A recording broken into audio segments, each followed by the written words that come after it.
안녕하세요. 느린 밤 잠드는 이야기입니다. 오늘 밤 여러분과 함께 걸어볼 길은 짙은 안개가 깔린 늦봄의 방거리에서 시작해 붉은 단풍이 내려앉은 깊은 산사로 이어집니다. 앞이 보이지 않는 캄캄한 밤, 물결 소리를 더듬으며 시작된 한 청년의 방랑. 옥문을 나서 목적지 없이 헤매던 불안한 발걸음은 굽이굽이 험한 산길을 지나 마침내 모든 번뇌를 내려놓으라 위로하는 고요한 절간의 인경소리에 가닿습니다. 혹시 오늘 하루 안개 속을 걷는 것처럼 길을 잃은 듯 막막함을 느끼셨나요? 그렇다면 무거운 짐은 잠시 이곳에 내려놓고 시대의 경랑 속에서도 묵묵히 걸음을 옮겼던 이 먹먹하고도 장엄한 여정에 가만히 귀를 기울여 보세요. 세상의 눈을 피해 숨죽였던 밤과 따뜻한 죽 한 그릇에 담긴 깊은 위로가 여러분의 지친 마음을 다독여 줄 것입니다. 이제 편안하게 눈을 감고 그 깊고 느린 옛 발자국 소리를 따라가 보겠습니다. 방랑의 길 옥에서는 나왔으나 어디로 갈 바를 몰랐다. 늦은 봄밤 안개가 자욱한 데다가 인천은 연전 서울 구경을 왔을 때에 한 번 지났을 뿐이라 길이 생소하여 어디가 어딘지 알 수가 없었다. 나는 지척을 분간할 수 없는 캄캄한 밤에 물결 소리를 더듬어서 모래사장을 헤매다가 훤히 동이 틀 때에 보니 기껏 달아난다는 것이 감리서 바로 뒤 용동 마루터기에 와 있었다. 잠시 숨을 돌리고 휘휘 둘러보노라니 수십 보밖에 어떤 순검 한 명이 칼 소리를 제그럭제그럭하고 내가 있는 대로 달려오고 있었다. 나는 길가 어떤 가게집 함실 아궁이를 덮은 널빤지 밑에 몸을 숨겼다. 순검에 흔들리는 환도집이 바로 코끝을 스칠 듯이 지나갔다. 아궁이에서 나오니 벌써 훤하게 밝았는데 천주교당의 뾰족집이 보였다. 그것이 동쪽인 줄 알고 걸어갔다. 나는 어떤 집에 가서 주인을 불렀다. 누구냐 하기로 아저씨 나와 보세요. 하였더니 그는 나와서 의심스러운 눈으로 나를 보았다. 나는 김창수인데 간밤에 인천 감리가 비밀 석방하여 주었으나 이 꼴을 하고 대낮에 길을 갈 수가 없으니 날이 저물 때까지 집에 머물게 해달라고 청하였다. 주인은 안 된다고 거절하였다. 또 얼마를 가노라니까 모군꾼 하나가 상투바람에 두루마기를 걸치고 소리를 하며 내려왔다. 나는 또 사실을 말하고 빠져나갈 길을 물었더니 그 사람은 대단히 친절하게 나를 이끌고 좁은 뒷골목길로 요리조리 사람의 눈에 안 띄게 화계동 마루터기까지 가서 이리 가면 수원이요 저리 가면 시흥이니 마음대로 어느 길로든지 가라고 일러주었다. 미처 그의 이름을 못 물어본 것이 한이다. 나는 서울로 갈 작정으로 시흥 가는 길로 들어섰다. 내 행색을 보면 누가 보든지 참말로 도적놈이라 할 것이다. 연병의 머리털은 다 빠져서 새로 난 머리카락을 노끈으로 비끄러매어서 솔잎상투로 짜고 머리에는 수건을 동이고 두루마기도 없이 동저고리바람인데 옷은 가난한 사람의 것이 아닌 새 것이면서 땅 밑으로 기어 나올 때에 군데군데 묻은 흙이 물이 들어서 스스로 살펴보아도 평상한 사람으로 보이지는 아니하였다. 인천시가를 벗어나서 오리쯤 가서 해가 떴다. 바람결에 호각 소리가 들리고 산에도 사람이 희끗희끗하였다. 내 이런 꼴로는 산에 숨더라도 수사망에 걸릴 것 같으므로 허허실실로 차라리 대로변에 숨으리라 하고 길가 잔솔밭에 들어가서 솔포기 밑에 몸을 감추고 드러누웠다. 얼굴이 감추어지지 않는 것은 솔가지를 꺾어서 덮어놓았다. 아니나 다를까 칼찬 순검과 벙거지 쓴 암뇌들이 짓거리며 내가 누워있는 옆으로 지나갔다. 그들이 주고받는 말에서 나는 조덕근은 서울로 양봉구는 배로 달아난 것을 알았고 내게 대해서는 김창수는 장사니까 잡기 어려울 거야. 허기야 잘 달아났지. 옥에서 썩으면 무얼하게 하는 소리를 들었다. 그 소리의 주인이 누군지 나는 다 알 수가 있었다. 나는 온종일 솔포기 속에 누워있다가 순검 누구누구며 암래. 김장석 등이 도로 내 발부리를 지나서 인천으로 돌아가는 것을 보고야 누웠던 자리에서 일어나 나오니 벌써 황혼이었다. 나오기는 하였으나 어제 이른 저녁밥 이후로는 물 한 방울 못 먹고 눈 한 번 못 붙인. 나는 배는 고프고 몸은 고나여 촌보를 옮기기가 어려웠다.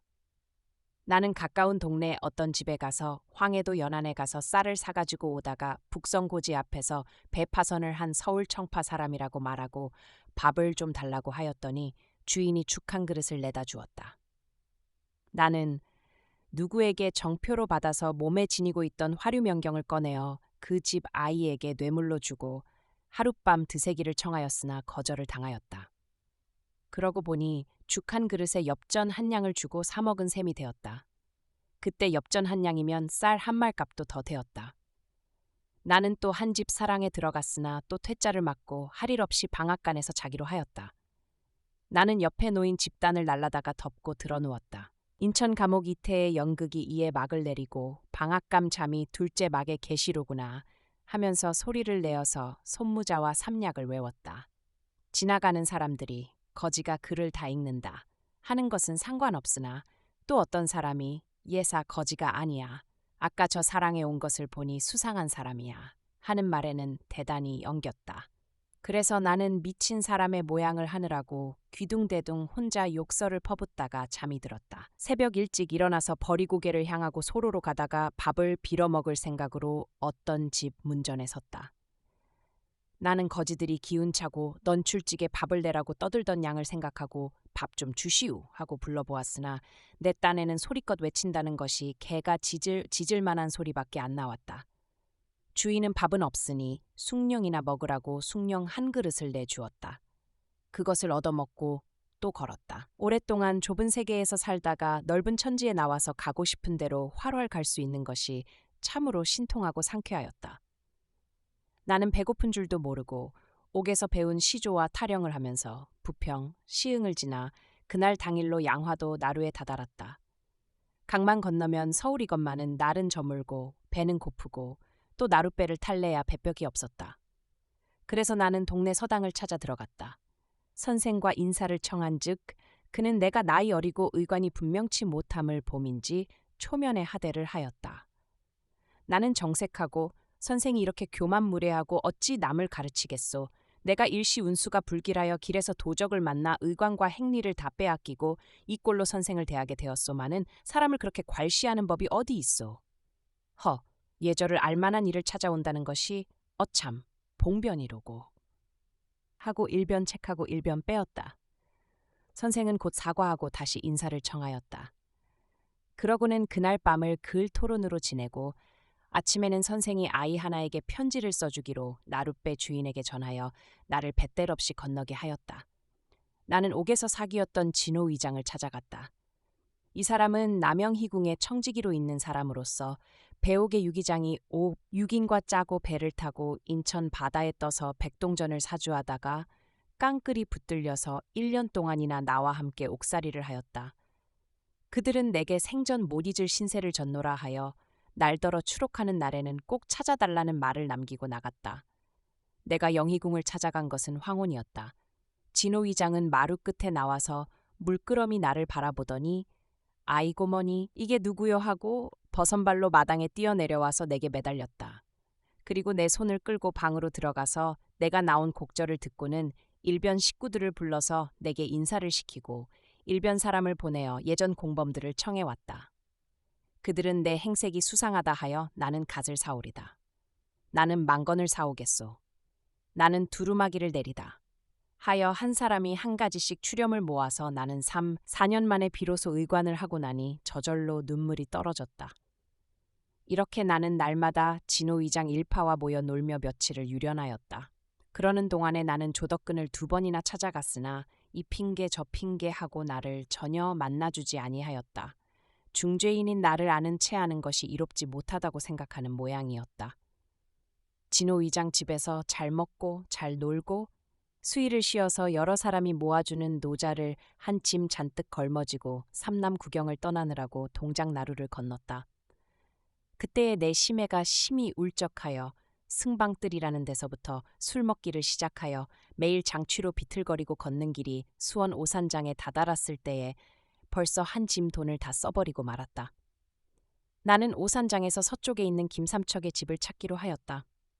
주인은 삼음영장을 지낸 사람으로 아들이 6형제가 있는데 그중 맏아들인 김동훈이 인천항에서 장사를 하다가 실패한 관계로 인천옥에서 한 달 정도 고생을 할 때에 나와 절친하게 되었다.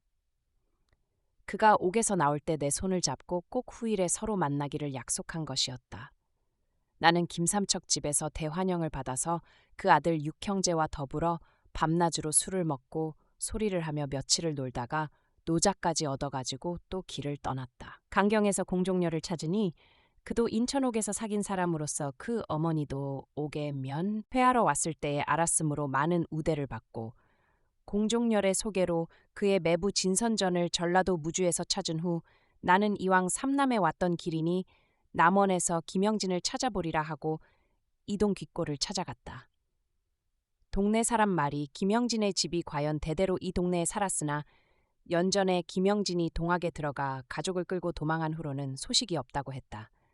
나는 대단히 섭섭하였다. 전주 남문 안서에서 약국을 하는 최군선이 자기의 매부라는 말을 김영진에게 들었던 것을 기억하고 찾아갔으나 최는 대단히 냉랭하게 그가 처남인 것은 사실이나 무거운 짐을 그에게 지우고 벌써 죽었다고 원망조로 말할 뿐이었다. 나는 비감을 누를 수 없어서 부중으로 헤매었다. 마침 그날이 전주 장날이어서 사람이 많았다. 나는 어떤 백목전 앞에 서서 백목을 파는 청년 하나를 보았다. 그의 모습이 김영진과 흡사하기로 그가 흥정을 하여 가지고 나오기를 기다려서 붙잡고 당신 김서방 아니오 하고 물은즉 그가 그렇다고 하기로 나는 다시 노영이 김영진 씨 개씨 아니시오 하였더니 그는 무슨 의심이 났는지 머뭇머뭇하고 대답을 못했다. 나는 황해도 해주 사는 김창수요. 노영백 씨 생전에 혹시 내 말을 못 들으셨소 하였더니 그제서야 그는 눈물을 흘리면서 그의 형이 생전에 노상내 말을 하였을 뿐 아니라 임종 씨에도 나를 못 보고 죽는 것이 한이라고 하였다는 말을 하였다. 나는 그 청년을 따라서 금구 원평에 있는 그의 집으로 갔다. 조그마한 농가였다. 그가 그 어머니와 형수에게 내가 왔다는 말을 고하니 집 안에서는 곡성이 진동하였다. 김영진이 죽은 지 열아흘째 되는 날이었다. 나는 괴연 신주를 모신 곳에 곡하고 늙은 어머니와 젊은 과수 남편이 죽은 후 혼자 사는 여자에게 인사를 하였다. 고인에게는 맹문이라는 8, 9세 되는 아들이 있고 그의 아우에게는 맹렬이라는 아들이 있었다. 나는 이 집에서 가버린 벗을 생각하여 수일을 더 쉬고 목포로 갔다.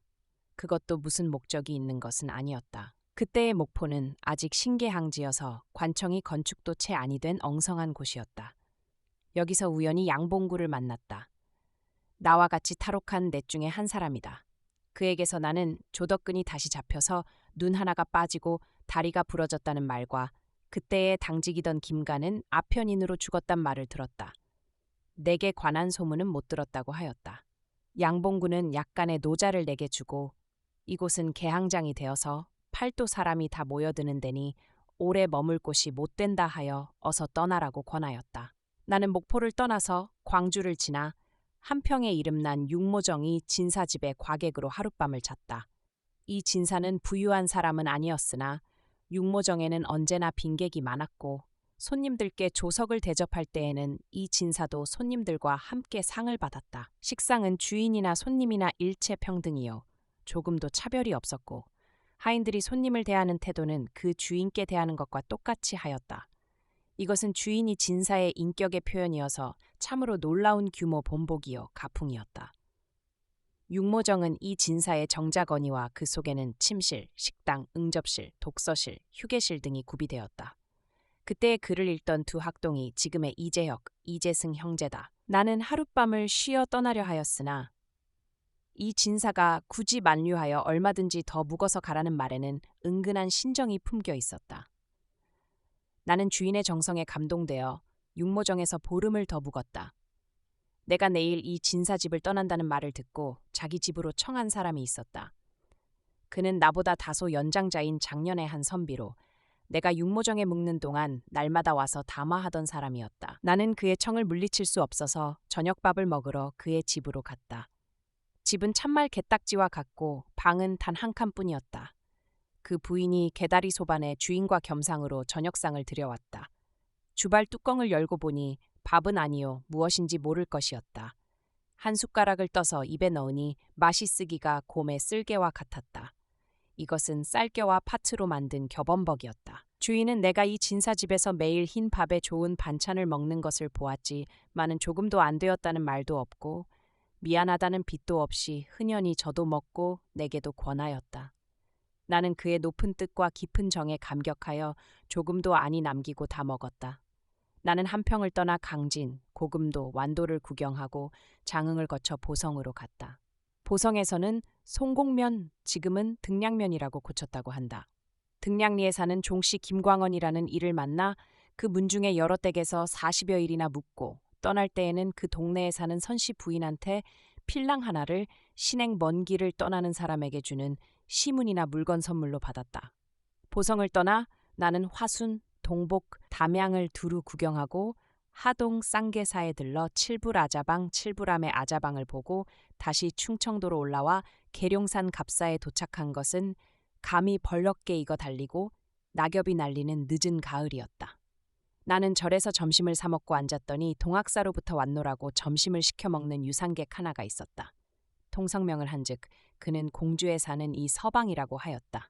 연기는 40이 넘은 듯한데 그가 들려주는 자작의 시로 보거나 그의 말로 보거나 퍽 비관을 품은 사람이었다. 비록 초면이라도 피차가 다 허심탄회한 말이 서로 맞았다. 그가 어디로 가는 길이냐고 묻기로 나는 개성에 생장하여 장사를 업으로 삼다가 실패하여 홧김에 강산 구경을 떠나서 삼남으로 돌아다닌 지가 1년이 장근하노라고 대답하였다. 그러면 마곡사가 40리밖에 아니 되니 같이 가서 구경하자고 하였다. 마곡사라면 내가 어려서 동국명록을 읽을 때에서 화담 경덕이 마곡사 팥죽 가마에 중이 빠져 죽는 것을 대궐 안에 동지 할애를 하면서 보았다는 말에서 들은 일이 있었다. 나는 이 서방과 같이 마곡사를 향하여 계룡산을 떠났다. 길을 걸으면서 이 서방은 호랍이라는 것이며 사숙의 훈장으로 여러 해 있었다는 것이며 지금은 마곡사에 들어가 중이 되려 하니 나도 같이 하면 어떠냐고 하였다. 나도 중이 될 생각이 없지는 아니하나 돌연히 일어난 문제라 당장의 대답은 아니하였다. 마곡사 앞 고개를 올라선 때는 벌써 황혼이었다. 산에 가득 단풍이 누릅불긋하여 유자비 추풍의 감회를 깊게 하였다. 마곡사는 저녁 안개에 잠겨 있어서 풍진에 더럽힌 우리의 눈을 피하는 듯하였다. 탱, 탱 인경이 울려왔다. 저녁 예불을 알리는 소리다. 일체 번뇌를 버리라 하는 것 같이 들렸다. 이 서방이 다시 다져 물었다. 김형 어찌하시려오 세살을 다 잊고 나와 같이 중이 됩시다. 나는 웃으며 여기서 말하면 무엇하오 중이 되려는 자와 중을 만드는 자와 마주대한 자리에서 작정합시다. 이렇게 대답하였다. 우리는 안개를 헤치고 고개를 내려서 산문으로 한 걸음 한 걸음 걸어 들어갔다.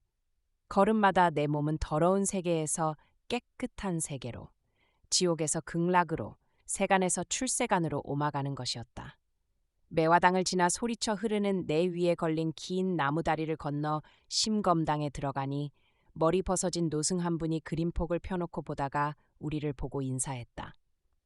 이 서방은 전부터 이 노승과 숙면이었고 그는 포봉당이라는 이였다. 이 서방이 나를 심검당에 두고 자기는 다른 데로 갔다. 이윽고 나를 위한 밥이 나왔다. 저녁상을 물리고 앉았노라니 어떤 하얗게 센 노승 한 분이 와서 내게 공손히 인사를 했다. 나는 거짓말로 본래 송도태생이오며 조실부모하고 강근 지친도 없어서 혈혈단신이 강산 구경이나 다니노라고 말하였다. 그런즉 그 노승은 속성은 소씨요 익산 사람으로서 머리를 깎고 노승이 된 지가 50년이나 되노라 하고 은근히 나더러 상좌가 되기를 청하였다. 나는 본시 재질이 둔탁하고 학식이 천박하여 노사에게 누가 될까 저어하노라 하고 겸사하였더니 그는 내가 상좌만 되면 고명한 스승의 밑에서 불학을 공부하여 장차 큰 강사가 될지 아느냐고 강권하였다. 이튿날 이 서방은 벌써 머리를 달걀같이 밀고 와서 내게 문안을 하고 하는 말이 하은당이 이 절 안에 갑부인 보경대사의 상좌이니 내가 하은당의 상좌만 되면 내가 공부하기에 학비 걱정은 없을 것이라고 어서 삭발하기를 권하였다. 나도 하룻밤 청정한 생활에 모든 세상 잡념이 식은 재와 같이 되었으므로 출가하기로 작정하였다. 얼마 후에 나는 녹화를 든 사제 호덕삼을 따라서 냇가로 나아가 쭈그리고 앉았다. 덕삼은 삭발진언을 송알송알 부르더니 머리가 선뜩하며 내 상투가 모래 위에 뚝 떨어졌다. 이미 결심을 한 일이건만은 머리카락과 함께 눈물이 떨어짐을 금할 수 없었다. 법당에서는 종이 울렸다. 나의 득도식을 알리는 것이었다. 산내 각 암자로부터 착가사 장사만 수백 명의 승려가 모여들고 향적실에는 공양주가 불공밥을 짓고 있었다. 나도 검은 장삼, 붉은 가사를 입고 대웅보전으로 이끌려 들어갔다. 곁에서 덕삼이가 배부라는 것을 가르쳐 주었다. 은사 하은당이 내 법명을 원종이라고 명하여 불전에 고하고 수계사 용담회상이 경문을 낭독하고 내게 오개를 준다. 예불의 절차가 끝난 뒤에는 보경 대사를 위시하여 산중에 나이 많은 여러 대사들께 차례로 절을 드렸다. 그리고 날마다 절하는 공부를 하고 진언집을 외우고 초발심자 경문을 읽고 중에 여러 가지 예법과 규율을 배웠다. 정신 수양에 대하여선 승행에는 하심이 제일이라 하여 교만한 마음을 떼는 것을 주로 삼았다. 사람에게 대하여서만이 아니라 짐승, 벌레에 대하여서까지도 공경하는 마음을 가지라는 것이다. 어젯밤 나더러 중이 되라고 교섭할 때에는 그렇게 공손하던 은사 하은당이 오늘 낮부터는 예, 원종아하고 막 해라를 하고 이놈 생기기를 미련하게 생겨먹었으니 고명한 중은 될까 싶지 않다. 상판대기가 저렇게도 밉게 생겼을까? 어서 가서 나무도 해오고 물도 길어하고 막 종으로 부리려 든다. 나는 깜짝 놀랐다. 중이 되면 이렇게까지 될 줄은 몰랐다. 내가 망명객이 되어 사방으로 유리하는 몸은 되었지만은 영웅심도 있고 공명심도 있고 평생에 한이 되던 상놈의 껍질을 벗고 양반이 되어도 월등한 양반이 되어서 우리 집을 멸시하는 양반들을 한번 내려다보겠다는 생각을 가슴속에 감추고 있었다. 그런데 이제 중놈이 되고 보니 이러한 허영적인 야심은 불시문중에서는 털어끝만치도 용서하지 못하는 악마여서 이러한 악념이 마음에 움틀 때에는 호법선신의 힘을 빌려서 일체 법공의 칼로 뿌리째 베어버려야 했다. 내가 어쩌다가 이런 데를 들어왔나 하고 혼자 웃고 혼자 탄식한 일도 있었다. 그러나 기왕 중이 되었으니 하라는 대로 순종할 길밖에 없었다. 나는 장작도 패고 물도 깃고 하라는 것은 다 하였다. 하루는 물을 길어오다가 물통 하나를 깨뜨린 죄로 스님한테 눈알이 빠지도록 야단을 맞았다.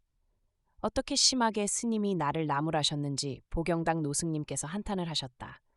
전자에도 남들이 다 괜찮다는 상좌를 들여주었건만은 저렇게 못 견디게 굴어서 다 내어줬더니 이제 또 저렇게 하니 원종인들 오래 붙어 있을 수 있나. 잘 가르치면 제 앞쓰리는 할만하건만은 하고 하은당을 책망하셨다.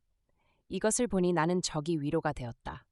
나는 낮에는 일을 하고 밤이면 다른 사미들과 같이 예불하는 법이며 천수경, 심경 같은 것을 외고 또 수계사이신 용담 스님께 보각서장을 배웠다. 용담은 당시 마곡에서 불학만이 아니라 유가의 학문도 잘 아시기로 유명한 이였다. 학식만이 아니라 위인이 대체를 아는 이여서 누구나 존경할 만한 높은 스승이었다. 용담께 시주하는 상좌 해명이라는 젊은 불자가 내게 동정이 깊었고 또 용담 스님도 하은당의 가풍이 괴상함을 가끔 걱정하시면서 나를 위로하셨다. 견월망지라 달을 보면 그만이지 그 달을 가리키는 손가락이야 아무려면 어떠냐 하는 말씀을 하시고 또 칼날 같은 마음을 품어 성나는 마음을 끊으라 하여 인자의 이치를 가르쳐 주셨다. 하은당이 심하게 나를 볶으시는 것이 모두 내 공부를 도우심으로 알라는 뜻이다. 이 모양으로 살아가는 동안에 반년의 세월이 흘러서 무술년도 다 가고 기해년이 되었다. 나는 고생이 되지만은 다른 중들은 나를 부러워하였다. 보경당이나 하은당이 다 70, 80 노인이시니 그분네만 잡고 하시면 그 많은 재산이 다 내 것이 된다는 것이었다. 추수기를 보면 백미로만 받는 것이 200석이나 되고 돈과 물건으로 있는 것이 수십만 양이나 되었다. 그러나 나는 청정정멸의 도법에 일생을 바칠 생각이 생기지 아니하였다. 인천옥에서 떠난 후에 소식을 모르는 부모님도 그 후에 어찌 되셨는지 알고 싶고 나를 구해내려다가 집과 몸을 아울려 망쳐버린 김주경의 간 곳도 찾고 싶고 해주 비동의 고 후조 선생 후조는 고 선생의 당오다도 뵙고 싶고 그때에 천주학을 한다고 해서 대의의 반역으로 곡해하고 불평을 품고 떠난 청계동의 안진사를 찾아 사과도 할 마음이 때때로 흉중에 오락가락하여 보경당의 재물에 탐을 낼 생각은 꿈에도 일어나지 아니하였다. 그래서 하루는 보경당께 배웠고 소승이 기왕 중이 된 이상에는 중으로서 배울 것을 배워야 하겠사오니 금강산으로 가서 경공부를 하고 일생에 충실한 불자가 되겠나이다 하고 아뢰었다. 보경당은 내 말을 들으시고 내 벌써 그럴 줄 알았다. 내 원이 그런데야 할 수 있느냐 하시고 즉석에서 하은당을 부르셔서 한참 동안 서로 다투시다가 마침내 나에게 세간을 내어주셨다. 나는 백미 10말과 의발을 받아가지고 하은당을 떠나 큰 방으로 옮아왔다. 그날부터 나는 자유였다. 나는 그 쌀 10마를 팔아서 노자를 만들어가지고 마곡을 떠나 서울로 향하였다. 수일을 걸어 서울에 도착한 것은 기해년 봄이었다. 그때까지 서울성 안에는 승리를 들이지 않는 국금이 있었다. 나는 문 밖으로 이 절 저 절 돌아다니다가 서대문 밖 세절에 가서 하루 묵는 중에 사형 해명을 만났다. 그는 화장사의 은사를 찾아가는 길이라 하고 나는 금강산에 공부 가는 길이라고 하였다. 해명과 작별하고 나는 풍기 해정이라는 중을 만났다. 그가 평양 구경을 가는 길이라 하기로 나와 동행하자고 하였다. 임진강을 건너 송도를 구경하고 나는 해주 가명을 보고 평양으로 가자 하여 해정을 이끌고 해주로 갔다. 수양산 신광사 부감이라는 암자에 머물면서 나는 해정에게 약간 내 사정을 통하고 그에게 턱골집에 가서 내 부모와 비밀이 만나 그 안부를 알아오되 내가 잘 있단 말만 아뢰고 어디 있단 것은 알리지 말라고 부탁하였다. 이렇게 부탁해놓고 해정의 회보만 기다리고 있었더니 바로 4월 29일 석양의 해정의 뒤를 따라 부모님 양주께서 오셨다.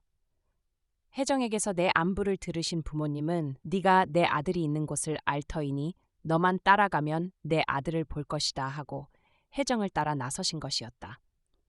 부감에서 하루를 묵어서 양친을 모시고 나는 중에 행색으로 해정과 같이 평양길을 떠났다. 길을 가면서 한마디씩 하시는 말씀을 종합건대 무술년 3월 초 아흐렛 날 부모님은 해주 본향에 돌아오셨으나 순검이 뒤따라와서 두 분을 다 잡아다가 3월 13일 인천옥에 가두었다. 어머니는 얼마 아니하여 노연하시고 아버지는 석 달 후에야 석방되셨다. 그로부터 두 분은 고향에 계시면서 내 생사를 몰라 주야로 마음을 졸이셨고 꿈자리만 사나워도 종일 식음을 전폐하셨다. 그러하신지 이태 만에 해정이 찾아간 것이었다. 만나고 보니 내가 살아있는 것은 다행하나 중이 된 것은 슬프다고 하셨다. 5월 초 납봄날 평양에 도착하여 하룻밤을 여관에서 쉬고 이튿날인 단오날에 모란봉 그네 뛰는 구경을 하고 돌아오는 길에 나는 내 앞길에 중대한 영향을 준 사람을 만났다. 관동 골목을 지나노라니 어떤 집사랑에 머리에 지포관을 쓰고 몸에 심수의를 입고 두 무릎을 모으고 점잖하게 꿇어앉아 있는 사람을 보았다. 나는 문득 호기심을 내어 한번 수작을 붙여보리라 하고 개하에 이르러 소승 문안드리오 하고 합장하고 허리를 굽혔다. 그 학자는 물끄러미 나를 바라보더니 들어오라고 하였다. 들어가 인사를 한즉 그는 간제 전우의 문인 최재학으로 호를 그감이라 하여 상당히 이름이 높은 이였다.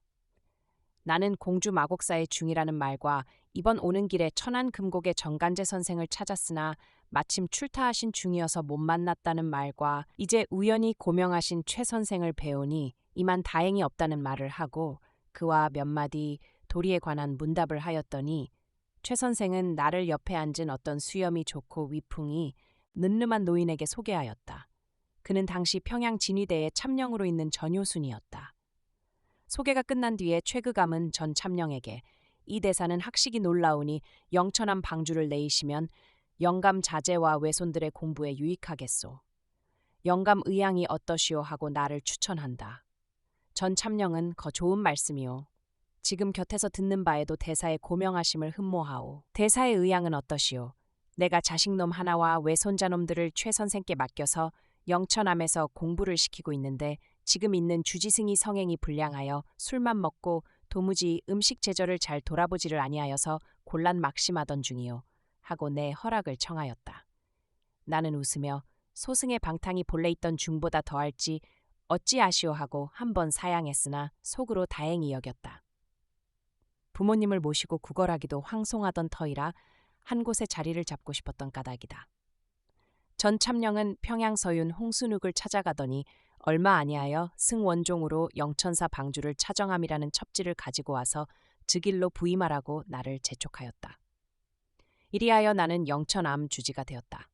영천암은 평양서 서쪽으로 약 40리, 대보산에 있는 암자로서 대동강 넓은 들과 평양을 바라보는 경치 좋은 곳에 있었다. 나는 해정과 같이 영천암으로 가서 부모님을 조용한 방에 거처하시게 하고 나는 혜정과 같이 한 방을 차지하였다. 학생이란 것은 전효순의 아들 병선, 그의 사위 김윤문의 새 아들 장손, 중손 차손과 그 밖에 김동원 등 몇몇이 있었다.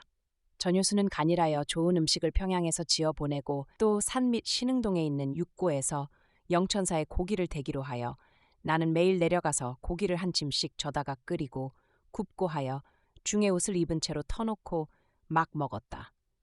때때로 최제학을 따라 평양에 들어가서도 사숭제에서 시인 황경환 등과 시화나하고 고기로 꾸미한 국수를 막 먹었다. 그리고 염불을 아니하고 심한 외운이 불가에서 이르는 바 손에 돼지 대가리를 들고 입으로 경을 읽는 중이 되고 말았다. 이리하여서 시승 원종이라는 칭호는 얻었으나 같이 와 있던 혜정에게는 실망을 주었다. 혜정은 내 신심이 쇠하고 속심만 증장하는 것을 보고 매우 걱정하였으나 고기 안주에 술 취한 중에 귀에 그런 충고가 들어갈 리가 없었다. 그는 내 불심이 회복되기 어려운 것을 보고 영천함을 떠난다 하여 행리를 지고 나서서 산을 내려가다가는 차마 나와 작별하기가 어려워서 되돌아오기를 달포나 하다가 마침내 경상도로 간다고 떠나고 말았다.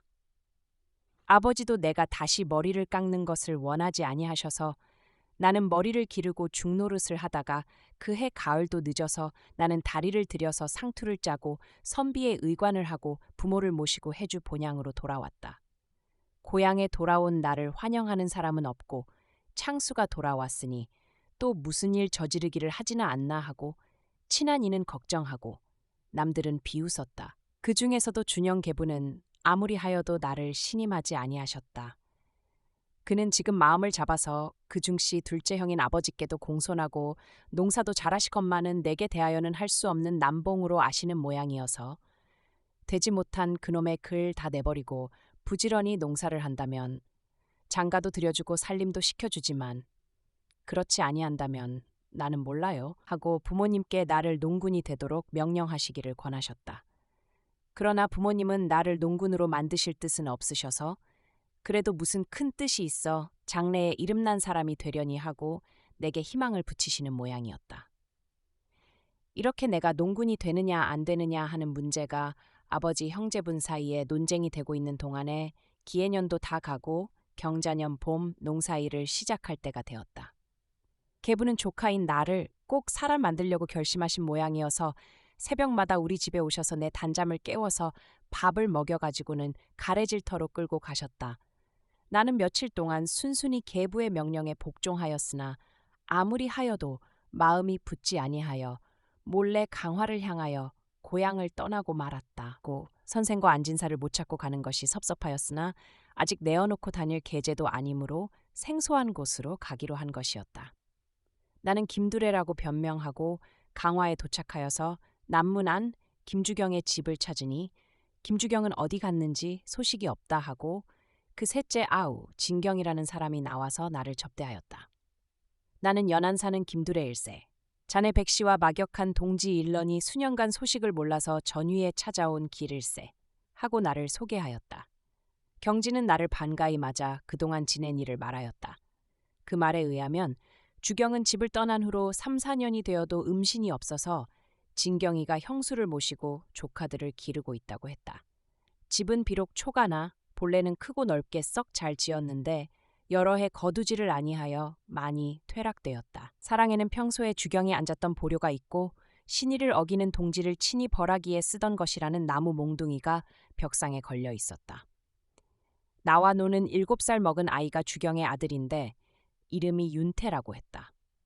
나는 진경에게 모처럼 그 형을 찾아왔다가 그저 돌아가기가 섭섭하니 얼마 동안 윤태에게 글을 가르치면서 소식을 기다리고 싶다고 하였더니 진경은 그러지 않아도 윤태와 그 중형 둘째 형의 두 아들이 글을 배울 나이가 되었건만은 적당한 선생이 없어서 놀리고 있었다는 말을 하고 곧 그 중형 무경에게로 가서 조카 둘을 데려왔다. 나는 이날부터 촌 학구 글방의 스승가 된 것이었다. 윤태는 동몽선습, 무경의 큰 아들은 사략 촉권, 작은 놈은 천자문을 배우기로 하였다. 내가 글을 잘 가르친다는 소문이 나서 차차 학동이 늘어서 한 달이 못 되어 40명이나 되었다. 나는 심혈을 다하여 가르쳤다. 이렇게 한 지 석 달을 지낸 어느 날 진경은 이상한 소리를 혼자 중얼거렸다. 글쎄, 유인무도 이상한 사람이야. 김창수가 왜 우리 집에를 온담 하는 것이었다. 나는 이 말에 가슴이 뜨끔하였으나 모르는 체하였다. 그래도 진경은 내게 설명하였다. 그 말은 이러하였다. 유인무는 부평 양반으로서 연전에 상제로 읍에서 30리쯤 되는 곳에 이후에 와서 3년쯤 살다가 간 사람인데 그때에 김주경과 반상의 별을 초월하여 서로 친하게 지낸 일이 있었는데 김창수가 인천옥을 깨뜨리고 도망한 후에 여러 번째 해주 김창수가 오거든 급히 알려달라는 편지를 하였는데 이번에 통진사는 이춘백이라는 김주경과도 친한 친구를 보내니 의심 말고 김창수의 소식을 말하라는 것이었다. 나는 진경이가 내 행색을 안아 떠보려고 김창수가 그래 한 번도 안 왔나 하고 물었다. 진경은 딱하다는 듯 형장도 생각해 보시오. 여기서 인천이 지척인데 피신해 다니는 김창수가 왜 오겠소 한다. 그럼 유인무가 외놈의 염탐꾼인 게지. 나는 이렇게 진경에게 물어보았다. 진경은 아니요. 유인무라는 이는 그런 양반이 아니요. 친히 배운 적은 없으나 형님 말씀이 유생원은 보통 벼슬하는 양반과는 달라서 학자의 기풍이 있다고 하오. 하고 유인무의 임무를 극구 칭송한다. 나는 그 이상 묻는 것도 수상쩍을 것 같아서 그만하고 입을 다물었다. 이튿날 조반 후에 어떤 키가 후리후리하고 얼굴이 숨숨얼근 50세나 되었음직한 사람이 서슴지 않고 사랑으로 들어오더니 내 앞에서 글을 배우고 있던 윤태를 보고 그 새에 퍽 컸구나. 안에 들어가서 작은아버지 나오시래라. 내가 왔다고. 하는 양이 이춘백이라고 나는 생각하였다. 백씨 소식 못 들었지. 아직 아무 소식 없습니다. 걱정이로군. 유인무의 편지 보았지. 네, 어제 받았습니다. 주객간에 이런 문답이 있고는 진경이가 장지를 닫아서 내가 앉아있는 방을 막고 둘이서만 이야기를 했다. 나는 아이들의 글 읽는 소리는 아니 듣고 두 사람의 말에만 귀를 기울였다. 그들의 문답은 이러하였다. 유인무란 양반이 지각이 없으시지 김창수가 형님도 안 계신 우리 집에 왜 오리라고 자꾸 편지를 하는 거야요. 자네 말이 옳지만은 여기밖에 알아볼 데가 없지 아니한가. 그가 해주 본향에 갔을 리는 없고 설사 그 집에서 김창수 있는 데를 알기로써니 발설을 할 리가 있겠나. 유임으로 말하면 아랫역에 내려가 살다가 서울 다니러 왔던 길에 자네 백씨가 김창수를 구해내려고 가산을 탕진하고 부지거처로 피신했다는 말을 듣고 자네 백씨의 의기를 장히 여겨서 아무리 하여서라도 김창수를 건져내야겠다고 결심하였으나 법으로 백씨가 할 것을 다 하여도 안 되었으니 인제 힘으로 할 수밖에 없다고 하여서 13명 결사대를 조직하였던 것일세. 나도 그중 한 사람이야. 그래서 인천항 중요한 곳 7, 8처에 석유를 한 통씩 지고 들어가서 불을 놓고 그 소란 통에 옥을 깨뜨리고 김창수를 살려내기로 하고 유인무가 날더러 두 사람을 데리고 인천에 감옥 형편을 알아오라 하기로 가본즉 김창수는 벌써 사흘 전에 다른 죄수 4명을 데리고 달아난 뒤란 말이야. 일이 이렇게 된 것일세. 그러니 유인무가 자네 백씨나 김창수의 소식을 알고 싶어 할 것이 아닌가. 그래, 정말 김창수한테서 무슨 편지라도 온 것이 없나. 편지도 없습니다. 편지를 보내고 회답을 기다릴 만하면 본인이 오지요. 그도 그러이. 이 생원께서는 인제 서울로 가시렵니까? 오늘은 친구나 몇 찾고 내일 가겠네. 떠날 때에 또 옴새. 이러한 문답이 있고 이춘백은 가버렸다. 나는 유인무를 믿고 그를 찾기로 결심하였다. 내게 이처럼 성의를 가진 사람을 모른 채 할 수는 없었다. 설사 그가 성의를 가장한 염탐꾼일는지 모른다 하여도 군자는 각이 이방이라 의리로 알고 속은 것이 내 허물은 아니다. 이만큼 하는데도 안 믿는다면 그것은 나의 불이라고 생각했다. 그래서 나는 진경에게 이튿날 이춘백이 오거든 나를 그에게 소개하기를 청하였다. 이튿날 아침에 나는 진경에게 내가 김창수라는 것을 자백하고 유인무를 만나기 위하여 이춘백을 따라서 떠날 것을 말하였다. 진경은 깜짝 놀랐다. 그리고 형님이 과시 그러시면 제가 만류를 어찌합니까? 하고 인천옥의 사령반수로서 처음으로 김주경에게 내 말을 알린 최덕만은 작년에 죽었다는 말을 하고 학동들에게는 선생님이 오늘 본댁에를 가시니 다들 집으로 돌아가라 하여 돌려보내었다. 이윽고 이춘백이 왔다. 진경은 그에게 나를 소개하였다. 나도 서울을 가니 동행하자고 하였더니 이춘백은 보통 길동무로 알고 좋다고 하였다. 진경은 춘백의 소매를 끌고 뒷방에 들어가서 내 이야기를 하는 모양이었다. 마침내 나는 이춘백과 함께 진경의 집을 떠났다. 남문통에는 30명 학동들과 그 학부형들이 길이 메이도록 모여서 나를 전송하였다. 내가 도무지 아무 훈료도 아니 받고 심혈을 기울여서 가르친 것이 그들의 마음에 감동을 준 모양이어서 나는 기뻤다. 우리는 당일로 공덕리 박진사 태병의 집에 도착하였다. 이춘백이 먼저 안사랑으로 들어가서 얼마 있더니 키는 중키가 못되고 얼굴은 볕에 그을려 거무스름하고 망건에 검은 갓을 쓰고 검소한 옷을 입은 생원 한 분이 나와서 나를 방으로 맞아들였다. 내가 유인무요. 오시기에 신고하셨소. 남아하처 불상봉이라더니 마침내 창수형을 만나고 말았소. 하고 유인무는 희색이 만면하여 춘백을 보며 무슨 일이고 한두 번 실패한다 손 낙심할 것이 아니란 말일세. 끝끝내 구하면 반드시 얻는 날이 있단 말야. 전일에도 안 그러던가. 하는 말에서 나는 그네가 나를 찾던 심경을 엿볼 수가 있었다. 나는 유인무에게 강화 김주경 댁에서 선생이 나 같은 사람을 위하여 허다한 근로를 하신 것을 알았고 오늘 조난을 배웠거니와 세상에서 침소봉대로 전하는 말을 들으시고 이제 실물로 보시니 낙심되실 줄 아오. 부끄럽소이다 하였다. 내가 내 과거를 검사하였더니 용두삼이란 말이오. 유인무는 뱀의 꼬리를 붙들고 올라가면 용이 머리를 보겠지요. 하고 웃었다. 주인 박태병은 유인무와 동서라고 하였다. 나는 박진사 집에서 저녁을 먹고 문안 유인무의 숙소로 가서 거기서 묵으며 음식점에 가서 놀기도 하고 구경도 하고 돌아다녔다. 며칠이 지나서 유인무는 편지 한 장과 노자를 주어 나를 충청도 연산 광희다리 도림리 이천경의 집으로 지시하였다. 이천경은 흔연히 나를 맞아서 한 달이나 잘 먹이고 잘 이야기하다가 또 편지 한 장과 노자를 주어서 나를 전라도 무주읍에서 산포를 하는 이시발에게 보냈다. 이시발의 집에서 하루를 묵고 또 이시발의 편지를 받아가지고 지뢰군 천곡 성태영을 찾아갔다. 성태영의 조부가 원주 목사를 지냈으므로 성원주댁이라고 불렀다. 대문으로 들어서니 수청방, 상노방의 하인이 수십 명이요 사랑에 앉은 사람들은 다 귀족의 풍이 있었다.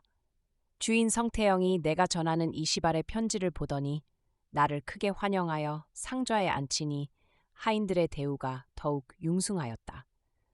성태영의 자는 능하여 호는 일주였다. 성태영은 나를 이끌고 혹은 산에 올라 나무를 캐며 혹은 물에 나아가 고기를 보는 취미 있는 소일을 하고 혹은 등하에 고금사를 문답하여 어언 일삭이 되었는데 하루는 유인무가 성태영의 집에 왔다. 반가이 만나서 성태영 집에서 하룻밤을 같이 자고 이튿날 아침에 같은 무주 읍내에 있는 유인무의 집으로 같이 가서 그로부터는 거기서 숙식을 하였다. 유인무는 내가 김창수라는 본명으로 행세하기가 불편하리라 하여 이름은 거북구자 외자로 하고 자를 연상 호를 연하라고 지어주었다. 그리고 나를 부를 때에는 연하라는 호를 썼다. 유인무는 큰딸은 시집을 가고 집에는 아들 형제가 있는데 마지의 이름은 한경이었고 무주군수 이탁도 그와 연척인 듯하였다. 유인무는 그동안 나를 이리저리로 돌린 연유를 설명하였다. 이천경이나 이시발이나 성태영이나 유인무와는 다 동지여서 새로운 인물을 얻으면 내가 당한 모양으로 이 집에서 한 달, 저 집에서 얼마, 이 모양으로 동지들의 집으로 돌려서 그 인물을 관찰하고 그 결과를 종합하여 그 인물이 벼슬하기에 합당하면 벼슬을 시키고 장사나 농사에 합당하면 그것을 시키도록 약속이 되어 있던 것이었다. 나는 이러한 시험의 결과로 아직 학식이 천박하니 공부를 더 시키도록 하고 또 상놈인 내 문벌을 높이기 위하여 내 부모에게 연산 2,000경의 가대를 주어 거기 사시게 하고 인근 몇 양반과 결탁하여 우리 집을 양반축에 넣자는 것이었다. 유인무는 이런 설명을 하고 아직 우리나라에서는 문벌이 양반이 아니고는 일을 할 수가 없어 하고 한탄하였다. 나는 유인무의 깊은 뜻에 감사하면서 고향으로 가서 2월까지 부모님을 모시고 연산 2,000경의 가대로 이사하기로 작정하였다. 유인무는 내게 편지 한 장을 주어서 강화 버드러지주 진사 윤호에게로 보내었다. 나는 김주경 집 소식을 연문하였으나 그는 여전히 소식이 없다고 하였다. 주 진사는 내게 백동전으로 4,000냥을 내어주고 노자를 삼으라고 하였다. 대체 유인무의 동지는 얼마나 되는지 알 수가 없었고 그들은 편지 한 장으로 만사에 서로 어김이 없었다. 주진사 집은 바닷가여서 동짓달인데도 아직 감나무에 감이 주렁주렁 달려 있었고 생선이 흔하여서 수일간 잘 대접을 받았다. 나는 백동전 4,000냥을 전대에 넣어서 칭칭 몸에 둘러감고 서울을 향하여 강화를 떠났다. 서울에 와서 유인무의 집에 묵다가 어느 날 밤에 아버지께서 황천이라고 쓰라시는 꿈을 꾸고 유인무에게 그 이야기를 하였다. 지난 봄에 아버지께서 병환으로 계시다가 조금 나으신 것을 뵙고 떠나서 서울에 와서 탕약보제를 지어 우편으로 보내드리고 이내 마음을 놓지 못하고 있던 차에 이러한 흉몽을 꾸니 하루도 지체할 수가 없어서 그 이튿날로 해주 길을 떠났다. 나흘 만에 해주 비동고 선생을 배우니 지나간 4, 5년간에 그다지 노쇠하셨는지 돋보기가 아니고는 그를 못 보시는 모양이었다. 나와 약혼하였던 선생의 장손녀는 청계동 김사집이란 어떤 농가 며느리로 시집을 보내었다 하고 나더러 아재라고 부르던 작은 손녀가 벌써 10여 세가 된 것이 나를 알아보고 여전히 아재라고 부르는 것이 감개무량하였다. 내가 왜를 죽인 일을 고 선생께서 유이암 유인석에게 말씀하여 유이암이 그의 저서인 소이신편의 속편에 나를 의기나마라고 써넣었다는 말씀도 하셨다. 의암이 의병에 실패하고 평산으로 왔을 때 고 선생은 내가 서간도에 다녀왔을 때에 보고하던 것을 말씀하여 의암이 그리로 가서 근거를 정하고 양병하기로 하였다는 말씀도 하셨다. 의암이 거기서 공자상을 모시고 무사를 모아서 훈련하니 나도 그리로 감이 어떠나 하셨으나 존중화양이적이란 고 선생 인류의 사상은 벌써 나를 움직일 힘이 없었다. 나는 내 신사상을 힘써 말하였으나 고 선생의 귀에는 그것이 들어가지 아니하는 모양이어서 자네도 개화꾼이 되었네 그려 하실 뿐이었다.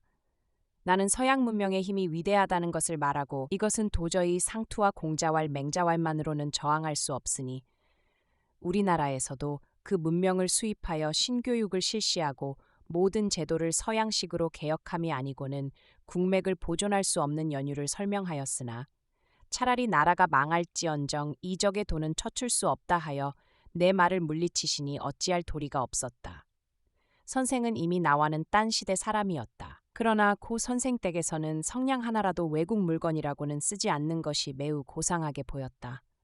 고 선생을 모시고 하룻밤을 쉬고 이튿날 떠난 것이 선생과 나의 연결이 되고 말았다. 전하는 바에 의하면 고 선생은 그 후 충청도 제천의 어느 일가집에서 객사하셨다고 한다. 슬프고 슬프다. 이 말을 기록하는 오늘까지 30여 년의 나의 용심과 처사에 하나라도 옳은 것이 있다고 하면 그것은 온전히 청계동에서 받은 선생의 심혈을 쏟아서 구전심수하신 교훈의 힘이다. 다시 이 세상에서 그 자애가 깊으신 조난을 배울 수 없으니 슬프고 아프다. 나는 고 선생을 하직하고 떠나서 당일로 턱골 본집에 다다르니 황혼이었다. 앞마당에 들어서니 어머니께서 부엌으로 나오시며 아이, 네가 오는구나. 아버지 병세가 위중하시다. 아까 아버지가 이 애가 왔으면 들어오지 않고 왜 뜰에 서서 있느냐 하시기로 헛소리로만 여겼더니 네가 정말 오는구나 하셨다. 내가 급히 들어가 배우니 아버지께서 반가워하시기는 하나 병세는 과연 위중하였다. 나는 정성껏 시탕을 하였으나 약효를 보지 못하고 10나흘 만에 아버지는 내 무릎을 베고 돌아가셨다.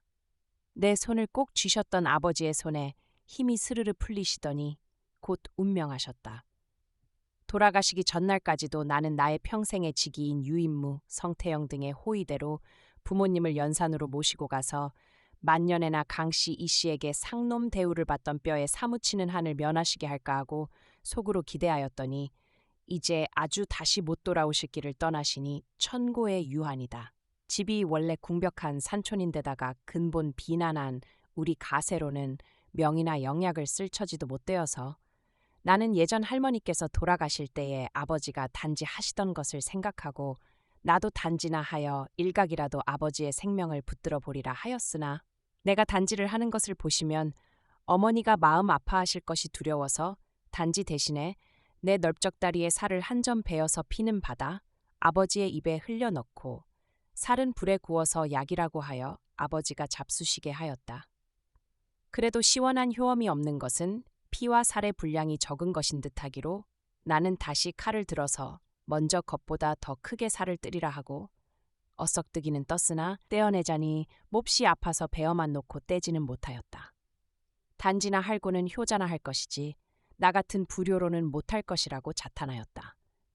독신 상제로 조객을 대하자니 상청을 비울 수는 없고 다리는 아프고 설한풍은 살을 에이고 하여서 나는 다리 살을 벤 것을 후회하는 생각까지 났다. 유인무와 성태영에게 부고를 하였더니 유인무는 서울에 없었다 하여 성태영이 혼자 나귀를 달려 500리 먼 길에 조상을 왔다. 나는 집상 중에 아무데도 출입을 아니하고 준영 계부의 농사를 도와드렸더니 계부는 매우 나를 기특하게 여기시는 모양이어서 당신이 돈 200냥을 내어서 이웃 동네 어떤 상놈의 딸과 혼인을 하라고 내게 명령하셨다. 아버지도 없는 조카를 당신의 힘으로 장가드리는 것은 당연한 의무요. 또 큰 영광으로 아시는 준영 계부는 내가 돈을 쓰고 하는 혼인이면 정승의 딸이라도 나는 아니한다고 거절하는 것을 보시고 대로하여 낫을 들고 내게 달려드시는 것을 어머니께서 가로막아서 나를 피하게 하여 주셨다. 이민년 정월에 장현 먼촌 일가댁에 세배를 갔더니 내게 할머니 되는 어른이 그 친정 당질녀로 17세 되는 처녀가 있으니 장가들 마음이 없는가고 물었다. 나는 3가지 조건에만 맞으면 혼인한다고 말하였다. 그 3가지라는 것은 돈 말이 없을 것과 신부될 사람이 학식이 있을 것과 당자와 서로 대면하여서 말을 해볼 것 등이었다. 어떤 날 할머니는 나를 끌고 그 처자의 집으로 갔다. 그 처자의 어머니는 딸 4형제를 둔 과댁으로서 위로 3형제는 다 시집을 가고 지금 나와 말이 되는 이는 여옥이라는 끝의 딸이었다. 여옥은 국문을 깨치고 바느질을 잘 가르쳤다고 하였다. 집은 오막살이어서 더할 수 없이 작은 집이었다. 나를 방에 들여 앉혀놓고 3사람이 부엌에서 한참이나 쑥덕거리더니 다른 것은 다 하여도 당자 대면만은 어렵다고 하였다. 나와 대면하기를 꺼리는 여자라면 내 아내가 될 자격이 없소 하고 내가 강경하게 나간 결과로 처녀를 불러들였다. 나는 처자를 향하여 인사말을 붙였으나 그는 잠잠하였다. 나는 다시 당신이 나와 혼인한 마음이 있소 하고 물었으나 역시 대답이 없었다. 나는 또 내가 지금 상중이니 1년 후에 탈상을 하고야 성례를 할 터인데 그동안은 나를 선생님이라고 부르고 내게 글을 배우겠소 하고 물었다. 그래도 처녀의 대답 소리가 내 귀에는 아니 들렸는데 할머니와 처녀의 어머니는 여옥이가 다 그런다고 대답하였다고 하였다. 이리하여서 그와 나와는 약혼이 되었다. 집에 돌아와서 내가 이러이러한 처자와 약혼하였다는 말을 하여도 준영 계부는 믿지 아니하고 어머니더러 가서 보고 오시라고 하시더니 어머니께서 알아보고 오신 뒤에야 준영 계부가 세상에 어수룩한 사람도 다 있다고 빈정거리셨다. 나는 여자 독본이라 할 만한 것을 한 것 만들어서 틈만 나면 내 아내 될 사람을 가르쳤다. 어느덧 1년도 지나서 계묘년 2월에 아버지의 담제도 끝나고 어머니께서는 어서 나를 성례시켜야 한다고 분주하실 때에 여옥의 병이 위급하다는 기별이 왔다. 내가 놀라서 달려갔을 때에는 아직도 여옥은 나를 반겨할 정신이 있었으나 워낙 중한 장감 감기가 오래되어서 생기는 병으로 폐렴으로 발전하기 쉬움인데다가 의약도 쓰지 못하여 내가 간지 사흘 만에 그만 죽고 말았다. 나는 손수 그를 염습하여 남산에 안장하고 장모는 김동 김윤호 집에 인도하여 예수를 믿고 여생을 보내도록 하였다. 내 나이 30에 이 일을 당한 것이었다.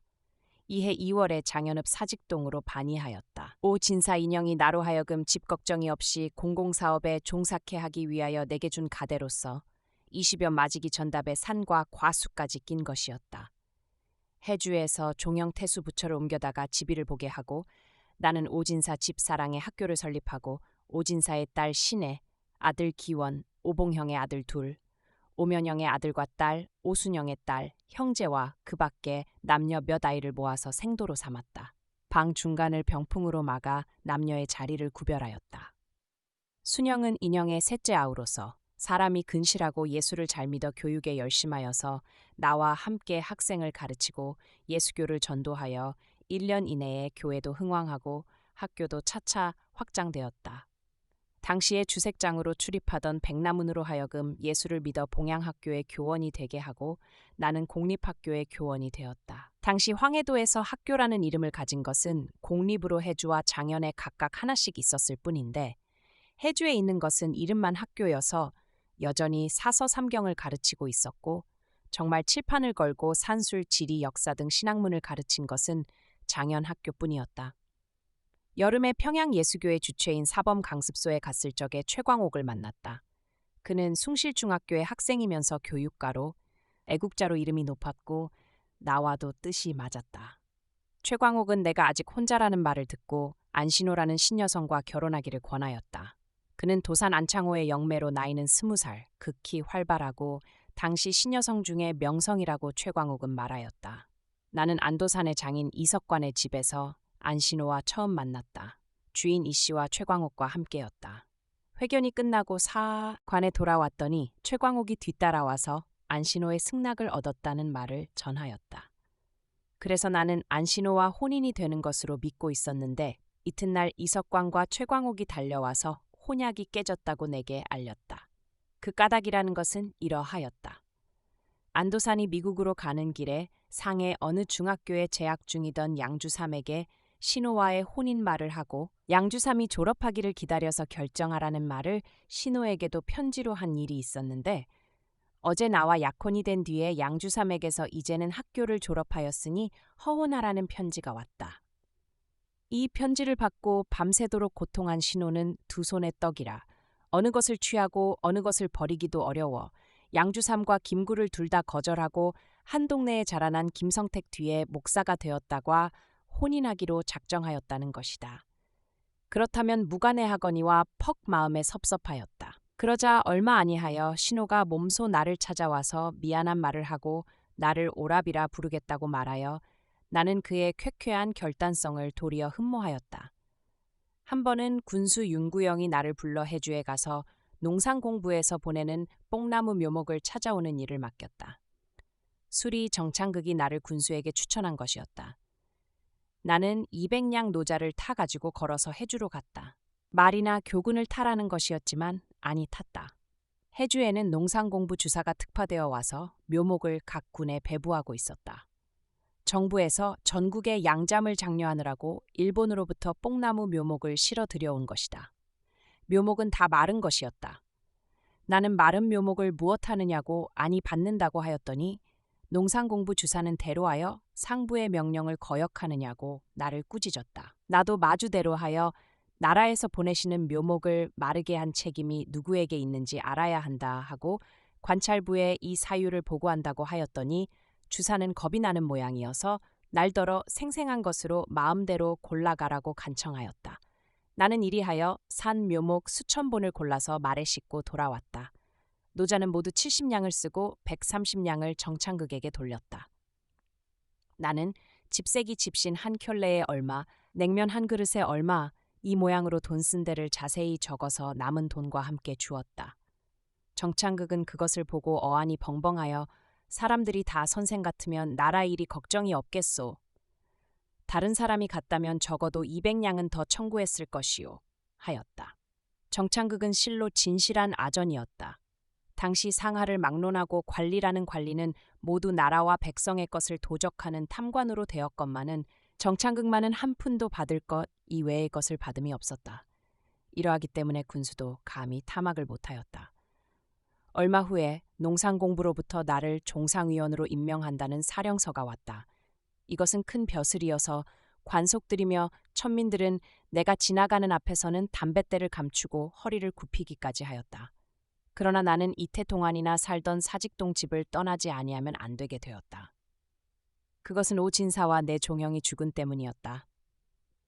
오진사는 고기잡이 배를 부리다가 이태 만에 가산을 패하고 세상을 떠나니 나는 사직동 가대를 그의 유족에게 돌리지 아니할 수 없었다.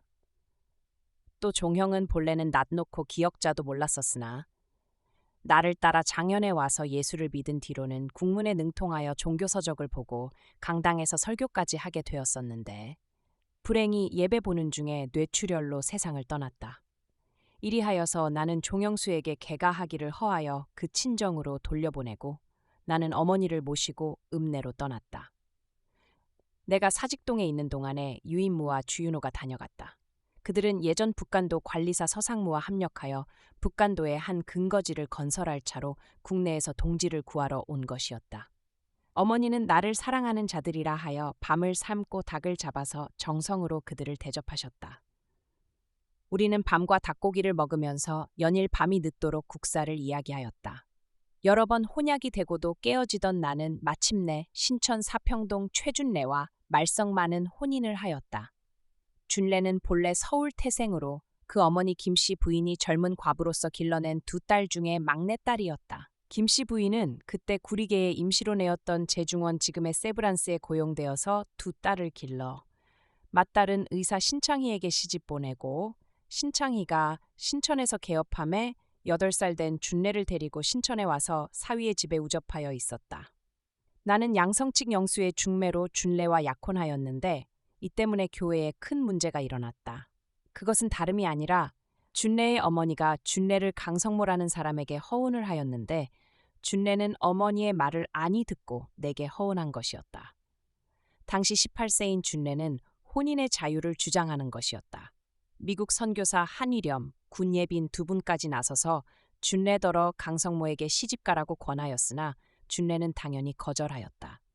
내게 대하여도 이 혼인을 말라고 권하는 사람이 있었으나 나는 본인의 자유를 무시하는 부모의 허혼을 반대한다 하여 기어이 준래와 혼인하기로 작정하고 신창희로 하여금 준래를 사직동 내 집으로 데려오게 하여 굳게 약혼을 한 뒤에 서울 정신여학교로 공부를 보내어 버렸다. 나와 준래는 교회에 반항한다는 죄로 책벌을 받았으나 얼마 후에 군예빈 목사가 우리의 혼례서를 만들어주고 두 사람의 책벌을 풀었으니 이리하여 나는 비로소 혼인한 사람이 되었다. 주린과 피로 속에서도 기꺼이 내어준 누군가의 따뜻한 온기 그리고 치열했던 세상의 번뇌를 모두 잊게 해주었던 깊은 산속의 정막. 쉼 없이 이어지던 길고 긴 방랑이 잠시 멈추어 섰듯 이제 여러분의 길었던 하루도 평온하게 저물어갑니다. 낮 동안 짊어졌던 수많은 고민과 머릿속을 굽이치던 생각들은 모두 깊은 밤의 어둠 속에 덮어두세요. 지금 이 순간엔 오직 당신의 편안하고 고른 숨소리만 남겨두시면 됩니다. 지척을 분간할 수 없던 캄캄한 밤이 지나고 어김없이 환하게 동이 터올랐듯 여러분의 내일도 따스한 빛으로 밝아올 것입니다. 느린 밤, 잠드는 이야기, 오늘 밤도 깊고 평안한 꿈 꾸시길 바랍니다. 잘 자요.